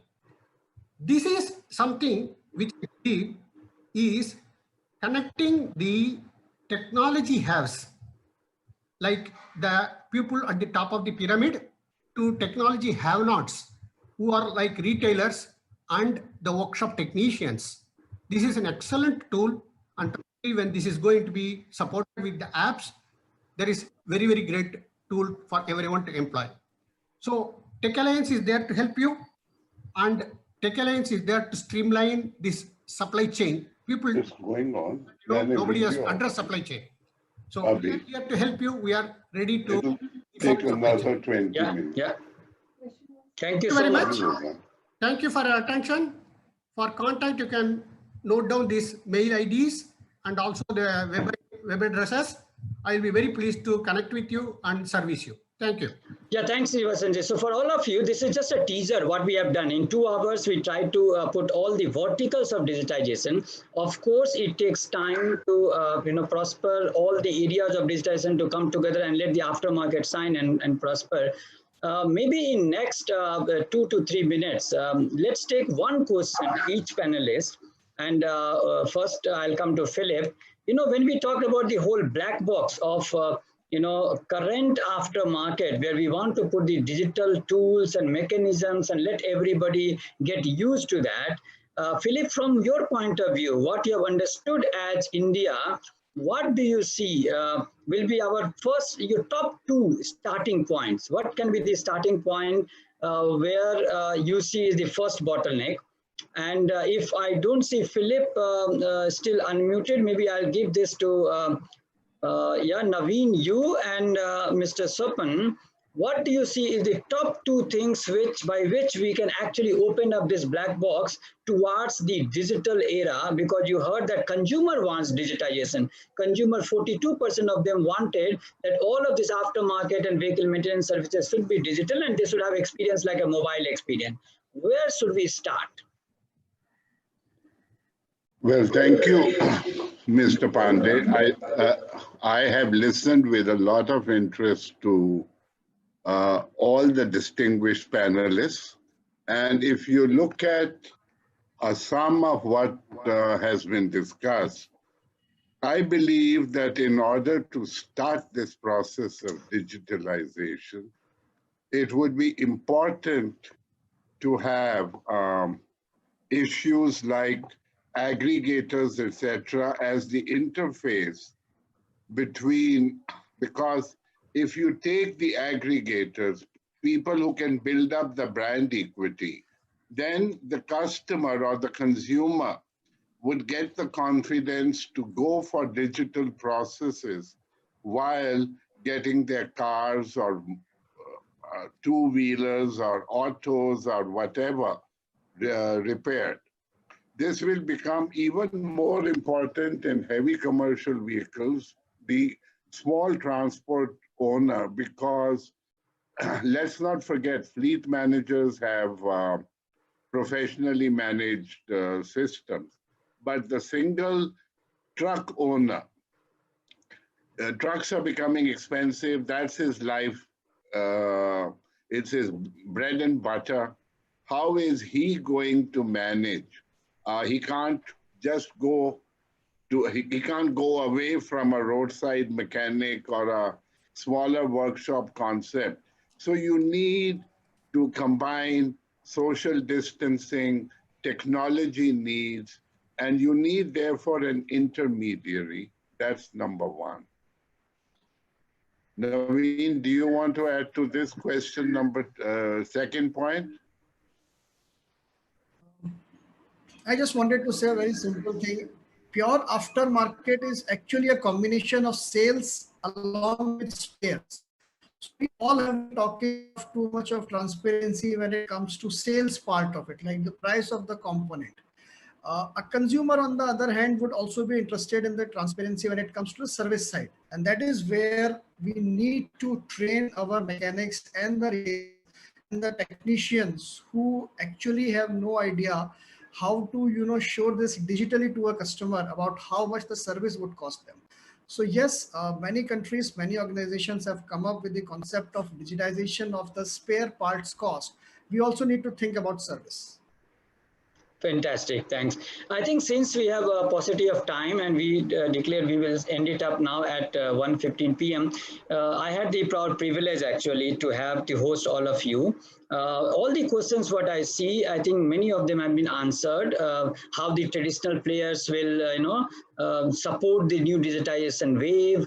How do you see rural market coming in? I think digital has reached everywhere, and it is only a fact, a truth we have to accept. And a huge work is needed in terms of the mindset change, in terms of training to the technician. What we heard from Mr. Lahiri about job role and the different skills what we need, I think it's a must now if we have to move forward. What we learned from Philip in China, that is not something which is not doable in India. It is doable, provided what Mihir and Amit said to us, that we need to open up now. We need to transform now. We cannot resist this. And there are other sector of the industry who have been benefited by digitization, including what we are doing today now in the video conferencing and talking to each other. So every industry verticals are getting benefited. Why not aftermarket? Why not automotive aftermarket? When the automotive OEMs are going to get very, very aggressive now, and aftermarket has been always closer to customer, but now is the time when we are going to find a very difficult fight from the because OEMs are going to sell product now directly to consumer, and you have seen many application has come where they are delivering the car at their home and not only through the dealerships where they have to come. In that circumstances, OEMs are going to get even more close to the consumer. And it is our probably last chance post-COVID, very fast acceleration we have to do on digitization, else we will lose that, whatever we have, because whoever is close to consumer will make all the difference. And, whether it is Mihir or whether it is Amit or whether we see the aggregators other than them, or even when we see the IoT players like MD-Itriangle or TrackNTell, or we see the service provider like TechAlliance, or our consultants and advisors like Naveen and Swapanji, I think all of us at this point of time take little bit extra step to fight with that mindset of resistance to digitization. And we all know that consumer wants to pull it, but we have to keep fighting for consumer, because at the end of the day, when consumer is happy, we all will be benefited by the value creation. So thanks a lot to all of you. It was sort of time, that's why we could not take many questions. We will come back to many of you who have given us question at the time of registration. Stay in touch. I must thank each one of you personally, all the panelists, ACMA, Secretariat, Niladriji, you have been a big, supporter and a lot of hard work in this. Also, Rupender and Vikram from the back office of ACMA, who has been really, I'm thankful to set it up. So this webinar series will go on, friends. We will now come up with you on the next topics, which is about workshop for technician and mechanics. We will do distributors' role and concerns post-COVID. We'll answer their queries in one of the webinar, and the last one in this series will say, what is the whole of life concept? When we are talking about whole of life of vehicle, which is insurance, which is about all the shared mobility, which is about, and I think that will be very interesting perspective to bring aftermarket to a broader industry. With this, I thank all of you. See you soon again. I'm disconnecting now.